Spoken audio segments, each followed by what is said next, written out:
Do you feel External Affairs Jaishankar has managed to elucidate India's position plainly and simply, which is that we are willing to look at the evidence and the specific inputs you have against India on Nijjar's killing, but he has said it, the MEA earlier had said it, they've yet to receive any of that input? Yeah, I think the External Affairs Minister put it in a very dignified manner. He didn't go all out. He said what had to be said clearly. Look, how about India's evidence? And the rest of his address in the UN itself was dedicated to the issues of the global south, which is what we are pushing for. And that was just right. There was a lot of stuff on Twitter saying, oh, India is taking this to the UN, which it was not. That is not the forum. This is an India-Canada issue. Yes. We will take that up with the Canadian authorities, which we are. And that is how it should be. So I think in subsequent interactions I've seen in places, he sent the same message. Give us the proof. Which Trudeau obviously seems to have embarrassed his intelligence agencies by going, upfront and saying this when the words he used was reliable allegations or credible allegations. And he's been repeating that word, which is amusing the global community quite a bit. Yes, indeed. It's a complete, it's an oxymoron. You can't have a credible allegation, right? So there it is. So I think we are playing this just right.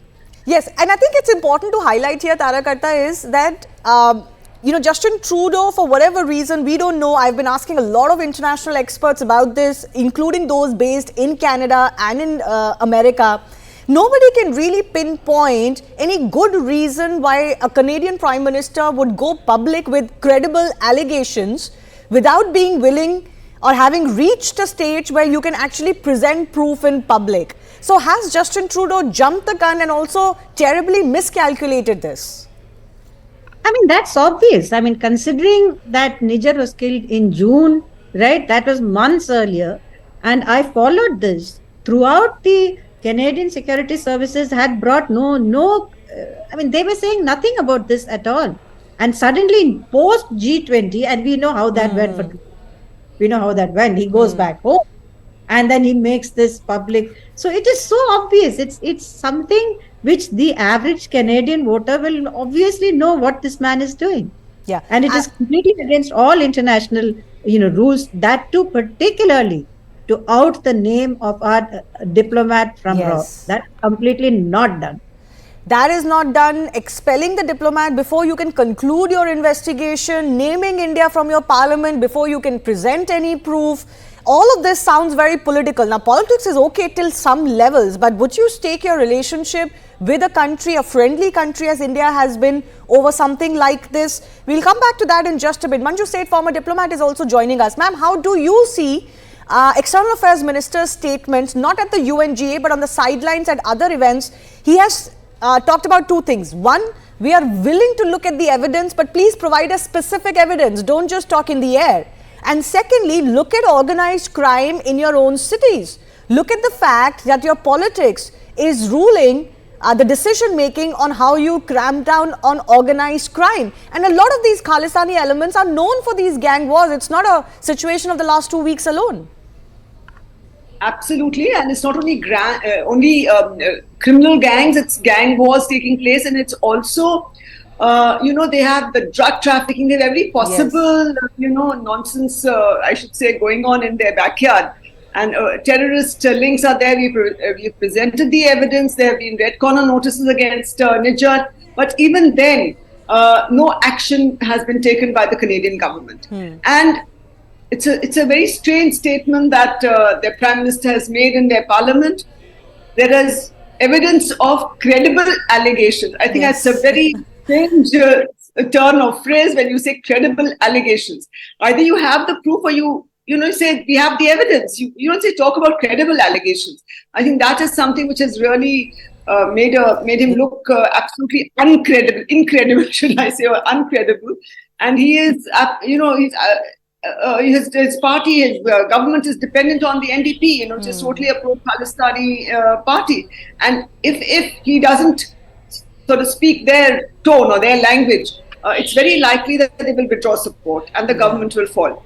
And I think so that's one of the pressures that he has, the political compulsions that he has, and he's not even taking action because all these, uh, all the funding I think comes to these criminal activities and all the other illegal activities that are going on in their own backyard, and which they're taking no action at all, and they're not ready to provide any evidence. So that is something which is totally unacceptable, that you go around ruining your relationship for your political, stability in your government or to save your government.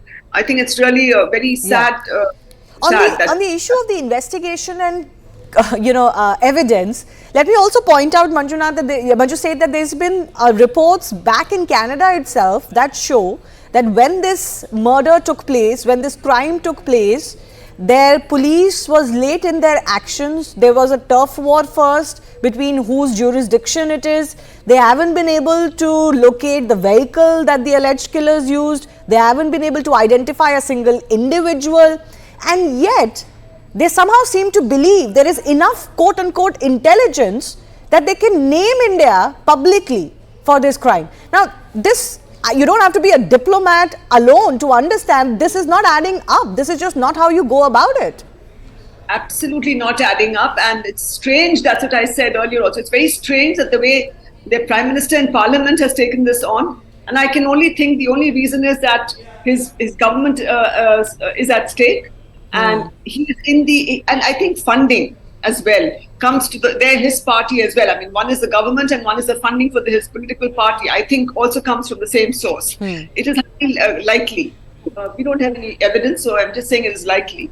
And he has to understand that, his terrorist is bad and India's terrorist, his terrorist is good and India's terrorist is not a terrorist. It's the kind of attitude he has been following, and no action has been taken, and the investigation into this has been so shoddy that no charge sheet, nothing I believe has been done in the last 3 months. Yeah, and it's unlikely it will be, because the preliminary investigation has been botched up, as people are saying so much, that you're unlikely to crack the case.